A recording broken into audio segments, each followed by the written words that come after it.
Hello दोस्तों, good morning. Daily जी के GS series में आप सबका स्वागत है। आज हम लोग बायोलॉजी के क्वेश्चन को करेंगे। तो आइए आज का सेशन शुरू करते हैं लोग।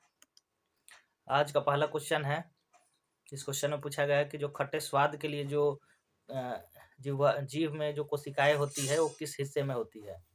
तो जैसे कि यहाँ पे देखते हैं लोग, जैसे कि हमारा जीव है। तो जीव का जो ये वाला भाग होता है, अगला वाला भाग, ये आगे वाला भाग, ये होता है मीठे के लिए। मीठा का स्वाद अगले वाले हिस्से से आता है। और यहाँ पे होता है साइड वाला भाग, यहाँ से ये जो साइड वाला भाग है इस पे आता है नमकीन का स्वाद।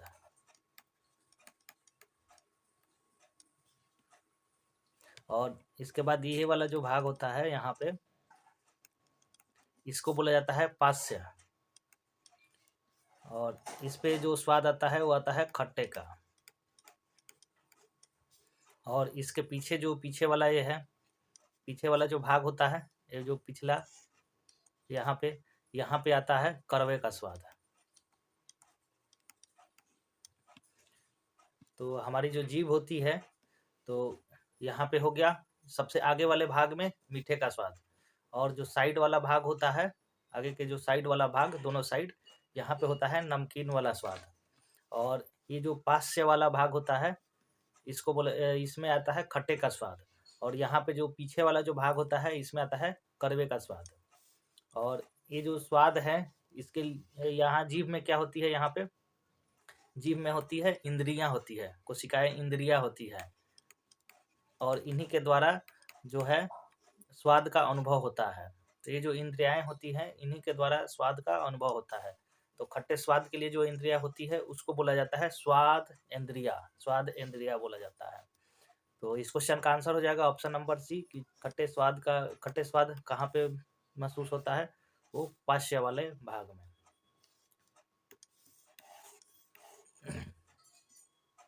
नेक्स्ट क्वेश्चन है, लीवर किससे भरपूर है। क्वेश्चन में पूछा गया है लीवर के बारे में। तो सबसे पहले हम लोग देखते हैं लीवर के बारे में। तो जो लीवर होता है, इसकी जो स्टडी होती है, इसको बोला जाता है हिपेटोलॉजी। इसको बोलते हैं लोग हिपेटोलॉजी। और जो लीवर बना होता है, ये बना है हिपेटिक सेल के द्वारा बना होता है। तो लीवर किससे बना होता है, हिपेटिक सेल के द्वारा बना होता है। तो लीवर बनता है हिपेटिक सेल से। और लीवर की जो स्टडी होती है उसको बोला जाता है हिपेटोलॉजी। और जो लीवर का मेन काम क्या होता है, लीवर जो है पित्त रस का स्राव करती है। ये करती है पित्त रस का स्राव करती है। और ये जो पित्त रस होता है, इसका काम क्या है कि ये जो है वसा का जो पाचन होता है, वसा का पाचन के लिए महत्वपूर्ण है। तो पित्त रस जो होता है ये वसा का पाचन करती है।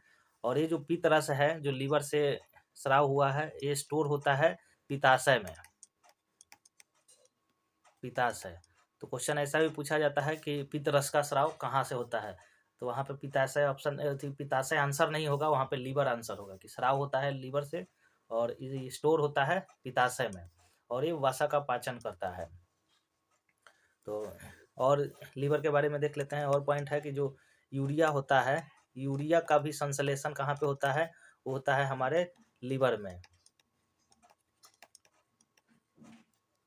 तो यूरिया का जो संश्लेषण होता है वो कहाँ होता है, वो लीवर में होता है।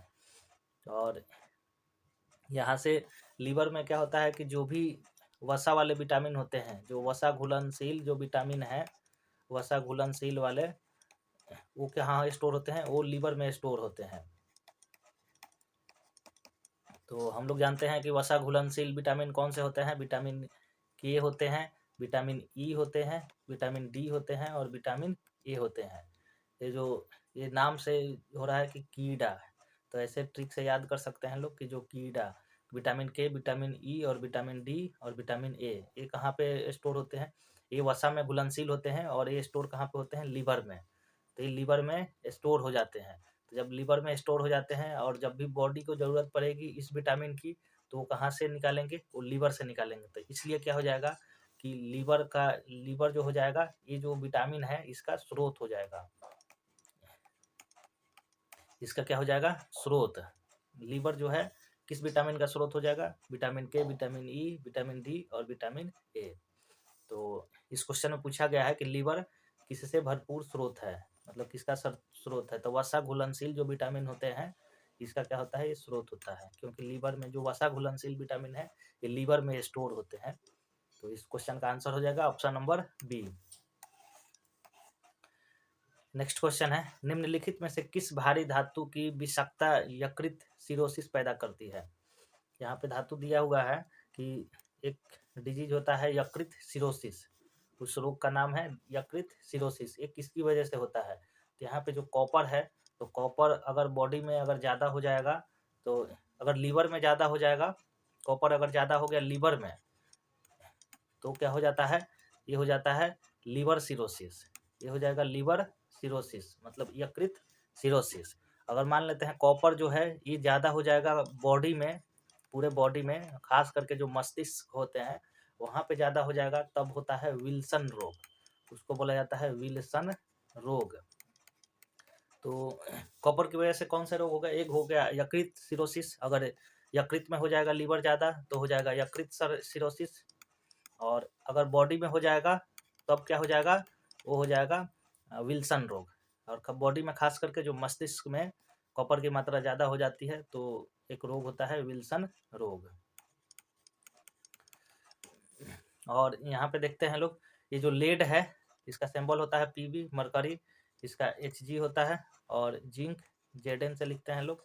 तो जो लेड और मरकरी है, अगर इसकी मात्रा अगर बॉडी में हो जाएगी ज़्यादा, तो दोनों की वजह से एक रोग का नाम है मीनामाटा।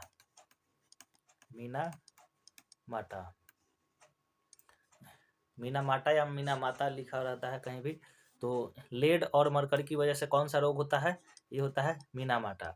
और मरकरी का स्रोत क्या है? कि जो ट्यूबलाइट होती है, ट्यूबलाइट में कौन सी गैस भरी जाती है? ये होता है मरकरी। तो पहले मरकरी भरा जाता था, अब धीरे धीरे इसका यूज अब कम होने लगा है। अब ट्यूबलाइट में आजकल जो है अब नियोन गैस भरे जाते हैं। नियोन होगा, आर्गन होगा। और पहले कौन से गैस भरे जाते थे? मरकरी। तो मरकरी से कौन सी रोग होती है? मीनामाटा।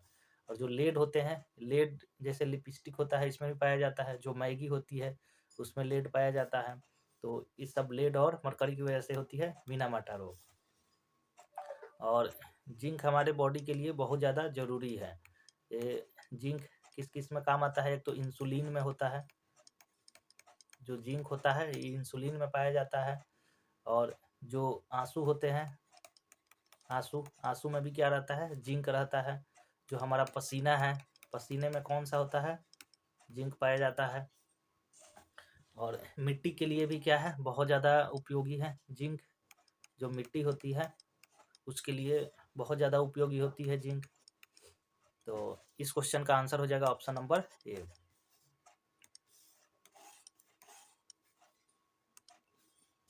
नेक्स्ट क्वेश्चन है, मनुष्य के उपयोग के लिए कार्बनिक भोजन को बेहतर क्यों माना जाता है? इस क्वेश्चन में पूछा गया है कार्बनिक भोजन। इसका मतलब है कि जो भोजन तैयार किया गया हो जैविक खाद के द्वारा, या फिर इसको बोलते हैं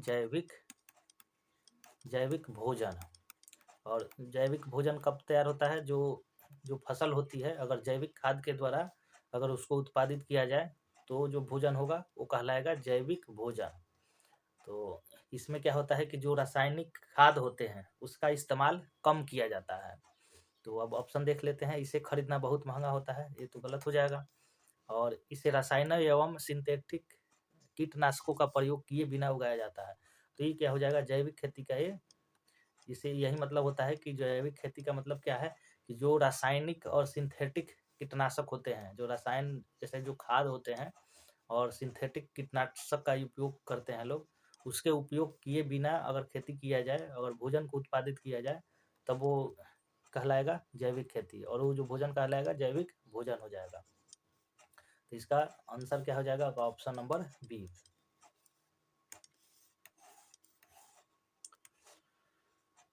नेक्स्ट क्वेश्चन है, निम्नलिखित में से कौन सा एंजाइम लार में पाया जाता है? तो यहाँ पे लार में एंजाइम जो होते हैं, एंजाइम लार में जिसको देखते हैं लोग, तो लार में जो एंजाइम निकलती है कहाँ से निकलती है? लार ग्रंथि से निकलती है। ये जो एंजाइम होती है लार ग्रंथि द्वारा स्रावित की होती है। और एंजाइम इसमें जनरली 2 प्रकार के होते हैं। जो एंजाइम है 2 होते हैं। एक तो होते हैं लाइसोजाइम होते हैं, लाइसोजाइम,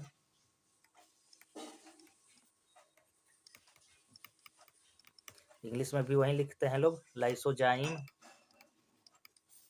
और दूसरा एंजाइम होता है वो होता है टाइलिन।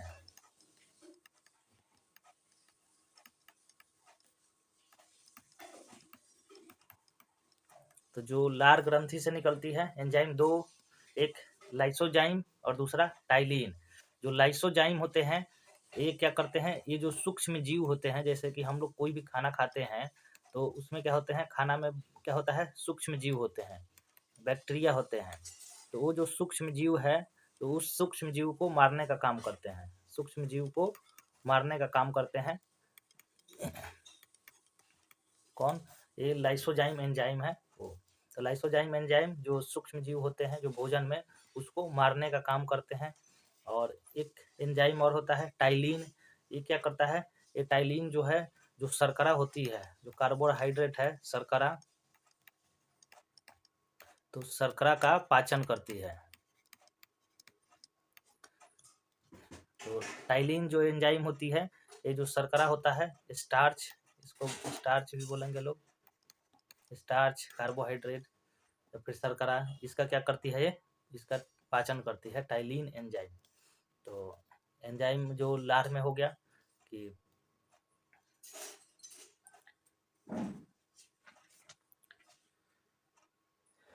तो इस क्वेश्चन का आंसर हो जाएगा कि जो लार एंजाइम होते हैं वो कौन से होते हैं, एक टाइलिन होते हैं और दूसरा भी याद रखना है कि लाइसोजाइम होते हैं। इस क्वेश्चन का आंसर हो जाएगा ऑप्शन नंबर डी।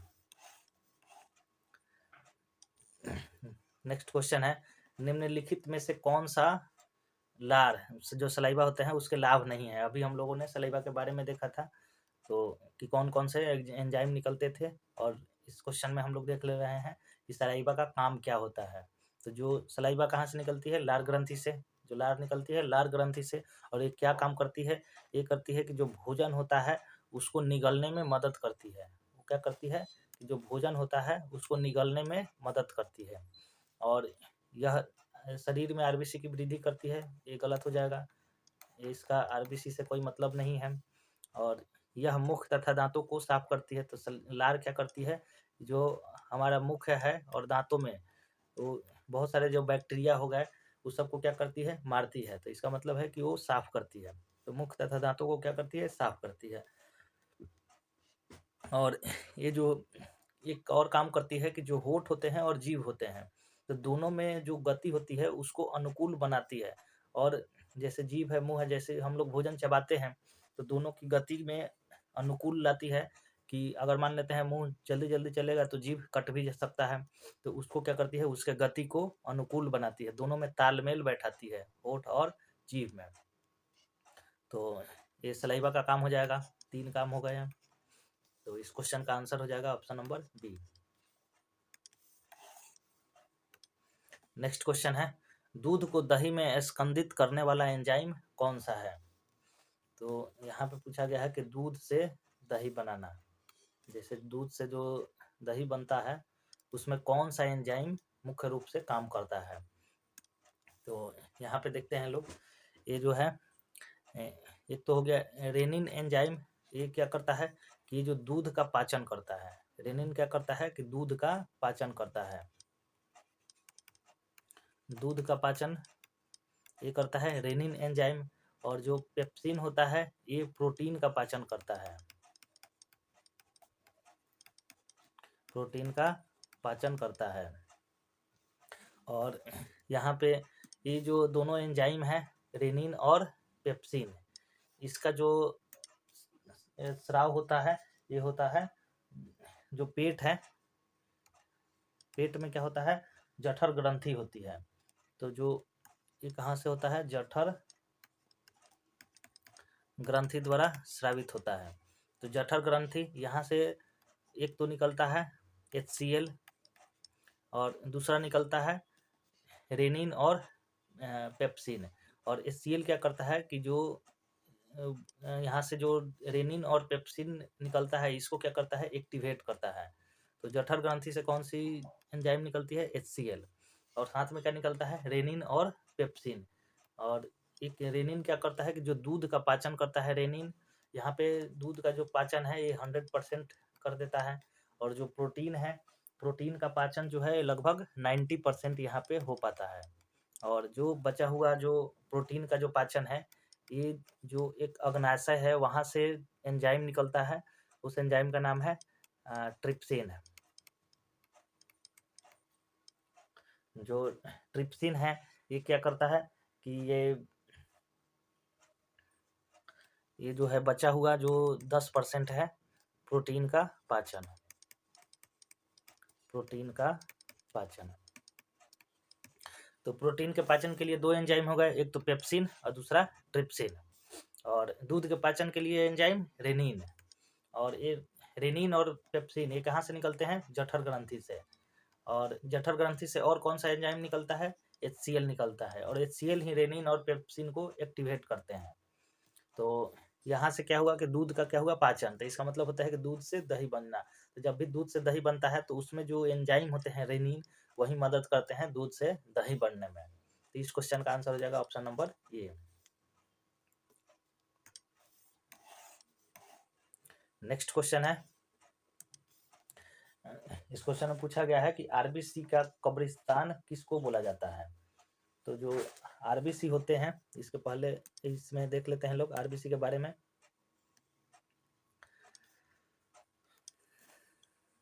आरबीसी का जो साइंटिफिक नेम होता है इसको बोला जाता है इरिथ्रोसाइट।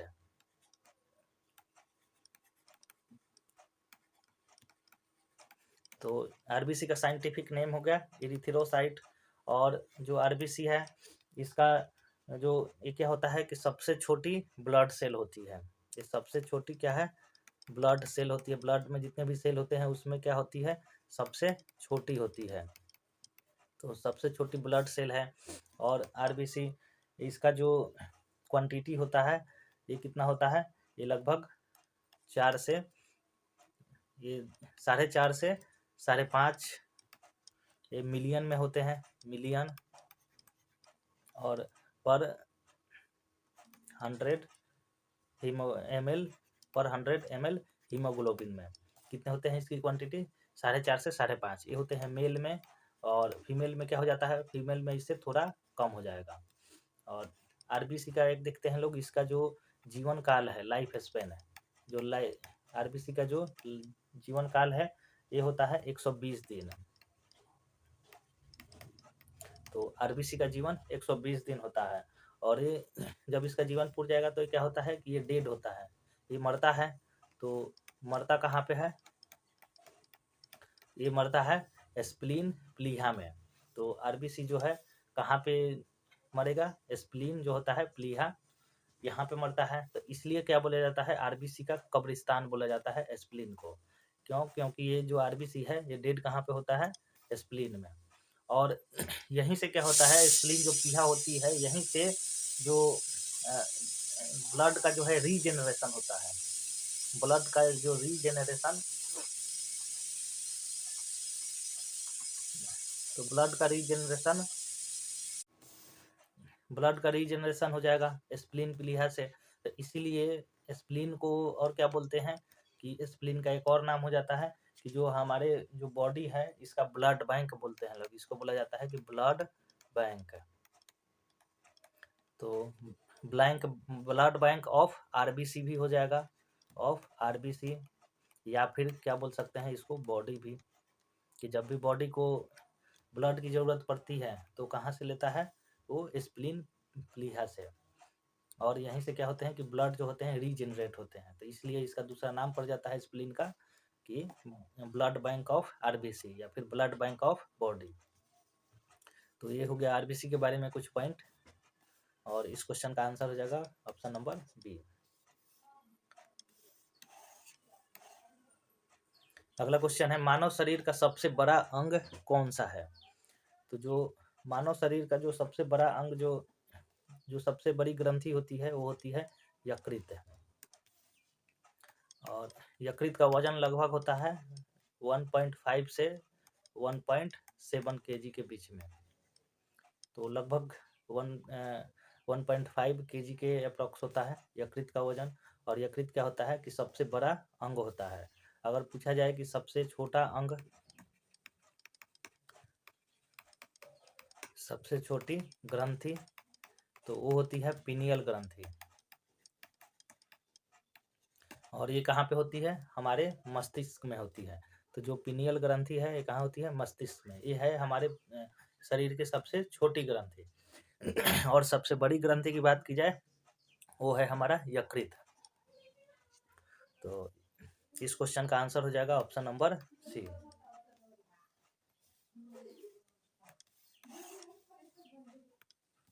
नेक्स्ट क्वेश्चन है, भोजन को नली से होते हुए धकेलने के लिए नाल की मांसपेशियों के स्तर के लयबद्ध संकुचन को कहते हैं। यहाँ पे जैसे कि हम लोग भोजन ग्रहण करते हैं तो ये जाता है फूड पाइप के द्वारा। तो हमारे अंदर 2 प्रकार की पाइप होती है। तो यहाँ पे क्या होता है कि 2 पाइप होती है। यहाँ से हम लोग क्या किए कि भोजन लिए, यहाँ से भोजन। तो जब भी भोजन लेते हैं तो 2 पाइप होती है। एक तो होता है विंड पाइप, इसको जो हवा के लिए होता है, सांस लेने के लिए, तो ये हो गया विंड पाइप। और दूसरा होता है फूड पाइप, ये हो गया फूड के लिए। तो 2 पाइप होती है, विंड पाइप और फूड पाइप।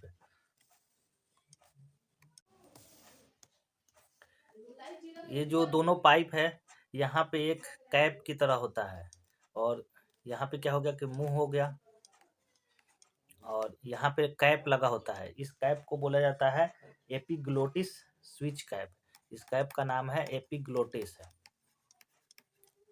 और हिंदी में भी यही नाम होगा, एपिग्लोटिस ही बोला जाता है इसको।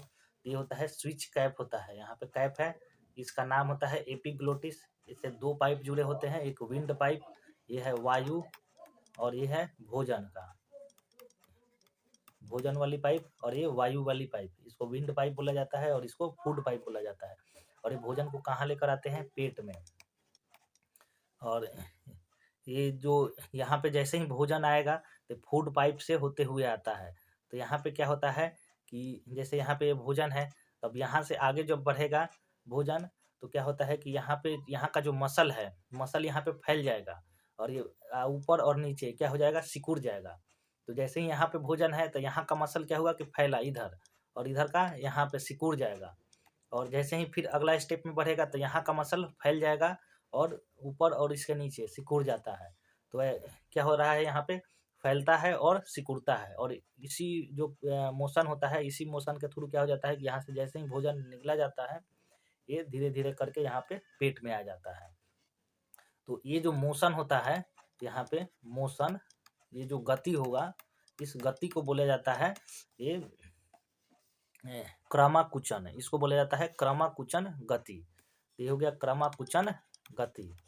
और एक इसमें होता है कि जो जब भोजन निकलते हैं उस समय जो भोजन, जो फूड पाइप है, इसमें होता है क्रमाकुचन गति। इससे हमारा भोजन आसानी से मुंह से पेट में आ जाता है। और एक पॉइंट हो जाएगा कि जो फूड पाइप होती है इसकी लंबाई कितनी होती है? जो लेंथ होता है इसका 25 सेंटीमीटर। तो जो हमारा भोजन नालिका है इसका लंबाई कितना हो गया? 25 सेंटीमीटर।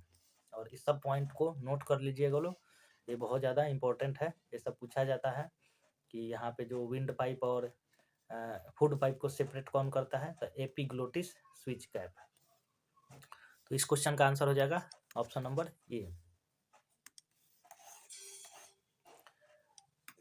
नेक्स्ट क्वेश्चन है, कार्बोहाइड्रेट के अलावा हमारे आहार में ऊर्जा का प्रमुख स्रोत कौन सा होता है? तो हम लोग जानते हैं कि जो हमारे ऊर्जा का स्रोत है, सबसे बड़ा स्रोत कौन सा होता है? कार्बोहाइड्रेट। और इसमें पूछा है कि जो दूसरा ऊर्जा का स्रोत है वो कौन सा है? तो जो कार्बोहाइड्रेट होता है ये तो पहला हो गया ऊर्जा का स्रोत, और इससे जो ऊर्जा जो मिलती है सबसे जल्दी मिलती है, सबसे जल्दी। और एक और ऊर्जा का स्रोत होता है, वो होता है वसा। तो वसा से क्या होता है कि ऊर्जा सबसे ज़्यादा मिलता है। अगर इससे ऊर्जा जो है सबसे ज़्यादा मिलता है, और ये जो ऊर्जा मिलता है ये देर से मिलता है, देरी से मिलता है।